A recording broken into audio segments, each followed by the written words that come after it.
Namaste. Good evening. This is Dr. Aparna. I am an Ayurvedic psychotherapist, a passionate Ayurveda and psychotherapy infopreneur, medical writer, a neuropsychology and psycho-oncology educator. In my pursuit to address, promote, and propagate Ayurveda and psychotherapy globally, I come up with talk throughs and discussions every week. So, in the previous session, we were discussing about the book The Power of Habit. So, today we are continuing the discussion. We were discussing about the habit loop. So, the habit loop is, a neurological cycle with the three components. So, the three components are first is the cue, the trigger that initiates the habit. That means feeling tired cues the coffee, routine, for example. And routine is the actual behavior performed. So we discussed about making coffee, and the reward is the benefit or the satisfaction received, the caffeine boost or the energy boost. So we also discussed about why this happens. See, our brains are wired for efficiency. So habits allow us to perform actions without conscious thought, freeing up mental resources for other tasks. By identifying the cue, routine, and reward in a habit loop, you can gain control over your behavior. So, next chapter is the craving brain. This chapter of the book delves into the science behind the habit loop. So, what is the science behind the habit loop? So, we the role of here, it is, the habit loop is because of the role of the basal ganglia. So a brain region responsible for automating routines. The basal ganglia is a region in the brain which is responsible for automating routines, and dopamine, which is a neurotransmitter associated with pleasure and reward. This is because of basal ganglia and dopamine. So, what the big industries or big companies leverage this knowledge of basal ganglia and dopamine to create products that trigger cravings and keep us coming back for more. So, for example, when we experience a reward after a routine, dopamine levels rise, so which reinforces the habit loop. So, companies use these cues for packaging, for advertising, to trigger cravings and make their products more desirable. So, fast food chains, for example, design their food to be highly palatable, so which leads to a dopamine spike and a desire to repeat the experience. So, here a case study was done. Well-known fast food chain uses a combination of cues and rewards. The cues could be a familiar logo or a familiar arch, and rewards could be high fat, high sugar food, which creates a habit loop, and tastier, highly palatable food. So, their fries are specifically designed to melt in your mouth. What happens is this delivers a quick and satisfying reward that strengthens the craving for more. You go back again for that fast food. So, the next thing is the golden rule of habit change. This chapter 3, discusses or introduces the key principle for changing habits. So, you can't erase a habit, but the author says you can redirect it. So this the golden rule states that by keeping the cue and reward the same, you can replace the unwanted routine with a new and beneficial one. This is called habit hijack. So habit hijacking, what it does is it leverages the existing loop to establish a more positive behavior. So we keep the cue, we keep the reward the same.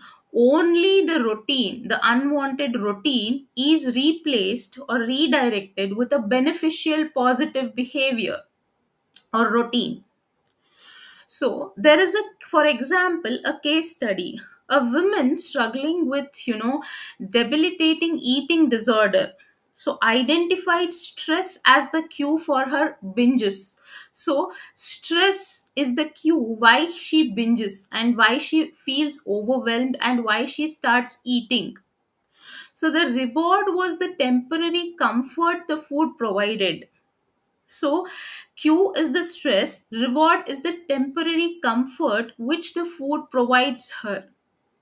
What was done here is she used the golden rule by keeping the stress the same as the cue and the desire for comfort as the reward, but replace the unhealthy routine with healthier coping mechanism like meditation or exercise or eating healthy or binging on healthy food rather than binging on junk food, binging on healthy food, so with portion control.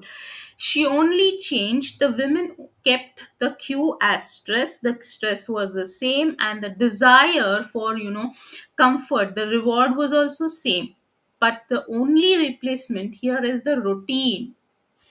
She started when she felt, when she felt the stress. What she did was she started meditation. she or she started some exercise, or she ate some healthy food. So according to the time, she changed the routine, just the routine, without changing the cue and the reward. So her habit was replaced, so redirected. It is. So the second part in this book discusses about the power of habit in successful organizations. So this chapter introduces the concept of keystone habits. So habits that have a domino effect, influencing other behaviors across an organization or individual life. See, keystone habits are like cornerstones. So they hold the structure together. So they hold the organization together. By focusing on a keystone habit, you can trigger a chain reaction of positive changes in other areas as well.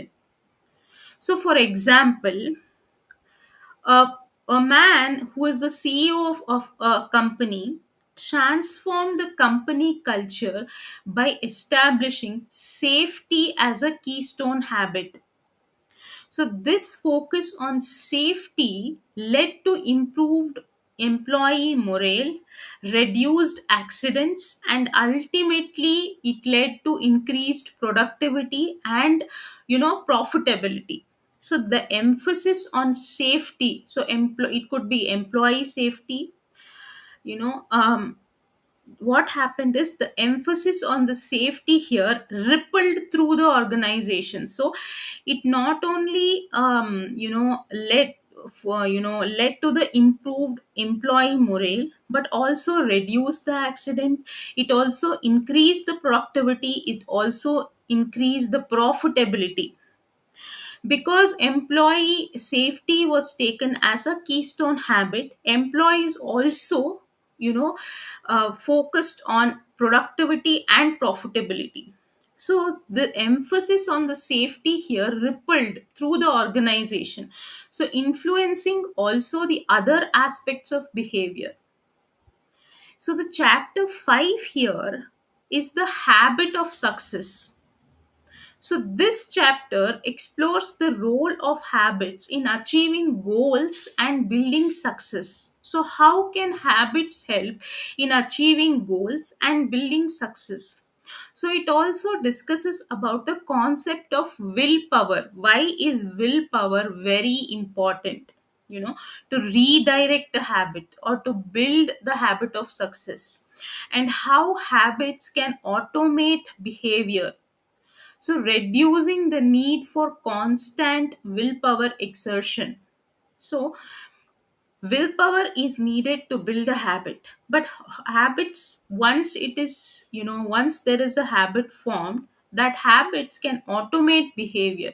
So there is, in turn, there will be reduced need for constant willpower exertion. And then you don't need, after a brief period of developing or forming a good habit, you don't need for the constant willpower exertion. So successful people often have well defined routines and habits. So you might have heard, so successful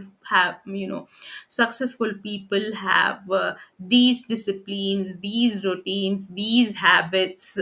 So successful people often have well defined routines and habits that guide their behavior. So these habits free up the mental energy, allowing them to focus on more strategic tasks. So, habits can be seen as a form of pre commitment. So, you decide in advance what you will do, reducing the need to rely on willpower in the moment. And you are freeing up your mental energy as well, allowing, the mental energy to focus on more strategic tasks. So, a case study was done on legendary athletes who were, known for their dedication to specific training habits. So, their consistent routines and focus on core skills played a significant role in their achievements. So, their habits played a significant role in their achievements. So, the next part and the next chapter, the habits of societies, and the next chapter, chapter 8, talks about how movements happen. So, this chapter examines how social movements spread through the formation of shared habits. So, it explores on how leaders can leverage the habit loop to mobilize people and create social change. So here we are talking not only the habit loop, about the self improvement or the self development by the habit loop, but here we're talking that habit loop can create a social change. So, social movements rely on creating shared cues and rewards to mobilize people and create social change. So, leaders can use rallies, protests, boycotts as cues to trigger a sense of social responsibility. And justice is the reward here. So, this reinforces the habit of participation and strengthens the movement. So, a case study was done. The civil rights movements of the 1960s is the prime example. So, leaders like Martin Luther King Jr. used tactics like boycotts and sit ins to disrupt the status quo. These actions served as cues for the people to participate, and the sense of collective action and progress towards equality provided the reward. So, the reward was the equality and the progress, and the cues here were boycotts and sit ins.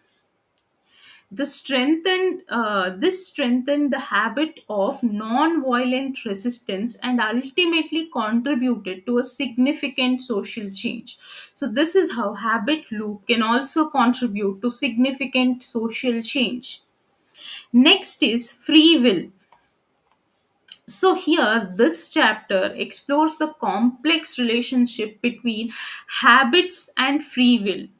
So it discusses the impacts of habits on our choices, and behaviors, raising questions about the extent of our control over our actions.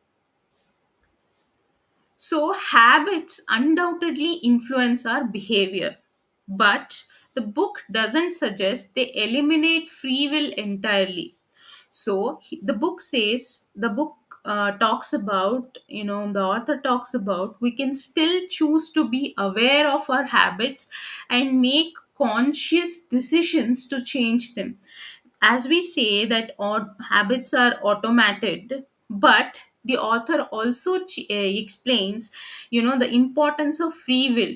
We can still choose to be aware of our habits and make conscious decisions if we want to change them. If a person has any bad habit, it can be changed or redirected to a good habit.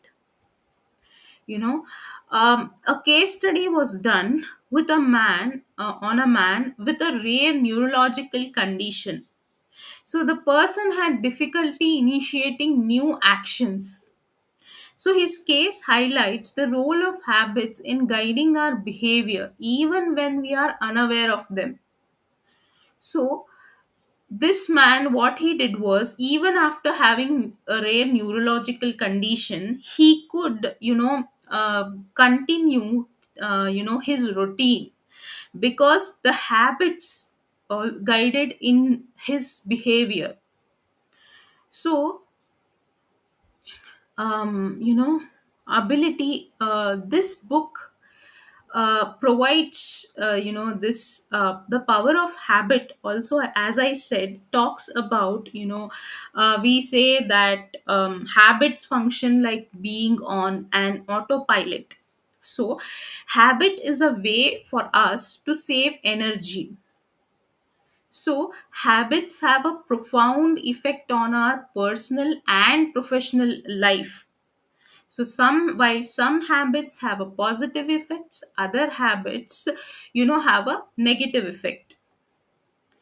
So we also have to talk about, willpower.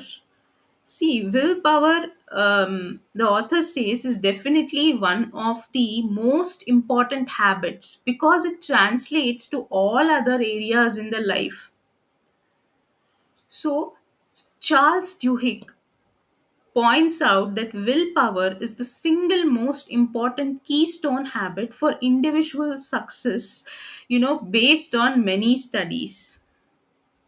So how do we cultivate willpower? First of all, we need to understand that we have a limited supply of willpower each day, and using your willpower in one area of your life diminishes your reserve of willpower for other areas. That's why it is so hard to motivate yourself to go to the gym after a hard day's work. But willpower also functions like a muscle. And like a muscle, you can strengthen your willpower and get a higher supply of it. So, some ways is to, start an activity that challenges you and allows you to practice delayed gratification. Then you have to practice that activity regularly. Then you plan for moments of adversity where your willpower may be weakened. So the inflection points could be the stress, the uncertainties, where we can lose our self discipline. So here the conclusion is definitely, the difference. The habits are like the difference between who you want to be and who you are. The difference between who you want to be and who you are is what you do. That is the habit. Who you want to be and who you are, and what you are doing to, culminate the difference is the habit. So that ends the, book book summary. So that is the conclusion to the book summary. And thanks for staying tuned. If you have any queries, your thoughts, your suggestions, and your key takeaways, please do mention that in the comment section.